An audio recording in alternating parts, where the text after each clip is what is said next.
दोस्तों आज हम हमको शेर और दुर्गा माँ की कहानी सुनाने वाले हैं। इस कहानी का टॉपिक है कि शेर दुर्गा माँ का सवारी कैसे बना। तो चलिए शुरू करते हैं। बार की बात है, एक शेरनी ने जंगल में एक बच्चे को जन्म दिया और जन्म देते ही वो उसी जगह पर मर गई। उतने में उधर से कई सारी भेड़ गुजर रही थी।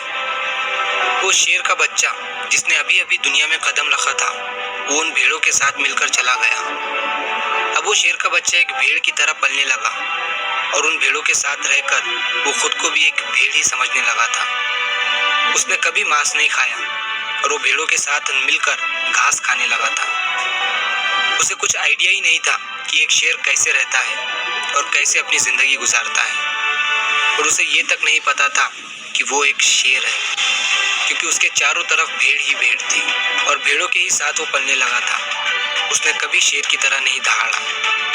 फिर समय गुजरता गया और वो शेर का बच्चा एक यंग शेर बन गया। वो भेड़ों के झुंड में अलग ही दिख रहा था, लेकिन भेड़ों के साथ रहकर भेड़ों को उसकी आदत हो गई थी। एक दिन एक बूढ़े शेर ने उन भेड़ों के झुंड पर हमला कर दिया।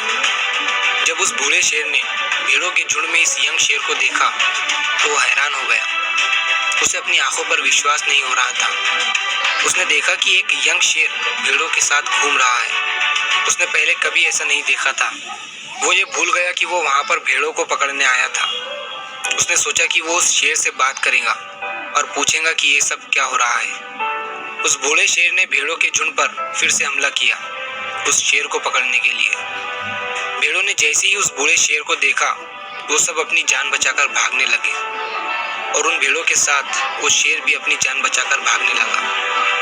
कुछ देर के बाद उस बूढ़े शेर ने उस यंग शेर को पकड़ लिया।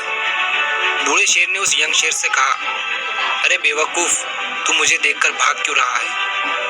यंग शेर ने रोते हुए कहा, प्लीज मुझे छोड़ दो, मैं एक साधारण सा भेड़ हूँ, मुझे जाने दो। वो उस बूढ़े शेर को देखकर एक भेड़ की तरह कांप रहा था। बूढ़ा शेर ये सुनकर हैरान हो गया और वो समझ गया कि यहाँ पर क्या हो रहा था। वो बूढ़ा शेर उस यंग शेर को एक नदी के पास लेकर गया। यंग शेर वहां से भागने की कोशिश कर रहा था, लेकिन बूढ़े शेर ने उसे नदी की तरफ धकेलते हुए कहा कि अपने आप को इस पानी में देखो। नदी का पानी पूरी तरह से शांत था। बूढ़े शेर ने यंग शेर से कहा कि अपने फेस को इस नदी में देखो और मेरे फेस को देखो। अपनी बॉडी को इस नदी में देखो और मेरी बॉडी को देखो। उस यंग शेर ने डरते हुए अपना फेस नदी में देखा और जैसे ही उसने अपना फेस नदी में देखा तो वो हैरान हो गया। उसने देखा कि वो एक भेड़ की तरह नहीं बल्कि एक शेर की तरह दिखता है।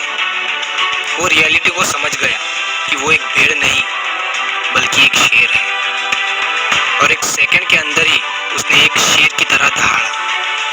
उसकी दहाड़ सुनकर पूरा जंगल कांप गया। उसने अपने आप को पहचान लिया, अपनी पावर्स को पहचान लिया और तभी उसने अपने आप में एक ऐसी एनर्जी महसूस की जो उसने आज से पहले कभी नहीं की थी। फिर उसने सोचा कि एक भेड़ की तरह जीना रियलिटी नहीं थी, वो सिर्फ एक मेंटली कंसेप्ट था और अब वो रियलिटी को जान चुका था। इस कहानी से बहुत ही डीप मैसेज निकलकर सामने आता है। अपने अंदर से उस वीकनेस को निकालो जो आपके अंदर झूठ बोल बोल कर बैठा दी गई है। आप भी एक शेर की तरह हो जो भेड़ों के बीच फंस चुके हो। आपके आसपास जितने भी लोग हैं वो आपको ये फील कराते हैं कि आप अपनी लाइफ में कुछ नहीं कर सकते हो, क्योंकि कहीं ना कहीं आप भी उनके साथ रह रहकर उनकी ही तरह बनने की कोशिश करते हैं। आपको इस भीड़ से अलग खड़े रहना है और अपनी पोटेंशियल, अपनी पावर्स, अपनी एबिलिटी को पहचानना है। और जिस दिन आप अपनी पावर्स, अपनी एबिलिटी को पहचान लोगे उस शेर की तरह, तब आपको दहाड़ने से कोई भी नहीं रोक पाएगा। कोई भी आपको आपकी सक्सेस के राह से भटका नहीं